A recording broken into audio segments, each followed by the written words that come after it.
Hi, I'm Marty Nemko. More people have an annoying coworker than you might think.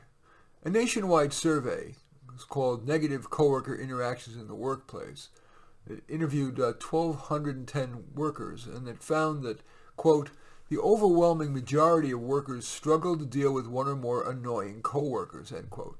The survey found that despite many workers having worked remotely for the past year, loudness is the most annoying trait among coworkers, followed by gossiping and laziness. 56% have complained to a manager or HR about an annoying worker, and 57% have considered changing jobs because of that. Short of leaving your job, in your situation, what might you want to do? Should you ignore it? Or talk with the coworker or to the boss? Well, that depends on the following. Your level of annoyance, the likelihood of you ignoring it working. Sometimes problems do dissipate by themselves. The likelihood that you're talking to the person or the boss or HR will improve the situation. The likelihood of reprisal against you. Reprisal from the person, for example, becoming uncooperative with you in future team efforts, bad-mouthing you to others, even calling you racist or sexist.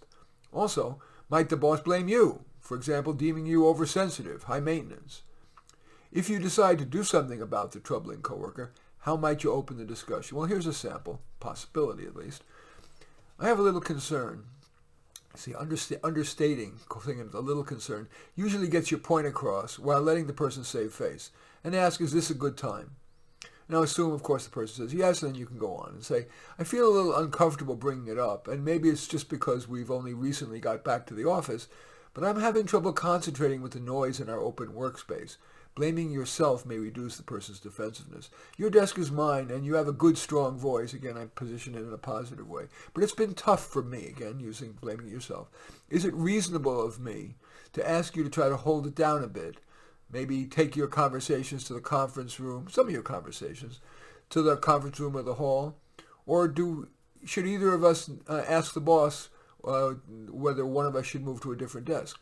Giving choices, giving agency often helps. And then end with, what do you think? J.W. Marriott, of the Marriott hotel chain, said, what do you think are the most important 4 words in the English language? But let's say you tried discussing with your coworker, and that person improved only briefly and then was back to beaucoup bellowing. In deciding whether to discuss it with the boss or HR, consider the following. The boss's likelihood of supporting you, how well she likes you, the likelihood of the boss following through. Some bosses will say they're going to do something they never do, they don't follow through. And the boss's likely perception of the risk-benefit of intervening. For example, the boss could think, well, that employee is very sensitive and could get defensive, even retaliate. Better to let sleeping dogs lie. Here's just a possible sample of how you might explain the situation to your boss. I know that the open workspace has pluses. You won't, again, the boss may have something to do with why you have an open workspace, and you don't want to be blaming the boss. I know that the open workspace has pluses, and maybe the problem is mine. We've just resumed working in the office, and maybe I just need more time to get used to it again. But I'm finding it hard to concentrate because my desk is next to Lee Smith, who has a loud voice and uses it a lot. I politely asked Lee to speak if he could speak a little more softly, or take some conversations in the conference room or hall. He was better for one day, but now has resumed his bellowing. What do you think?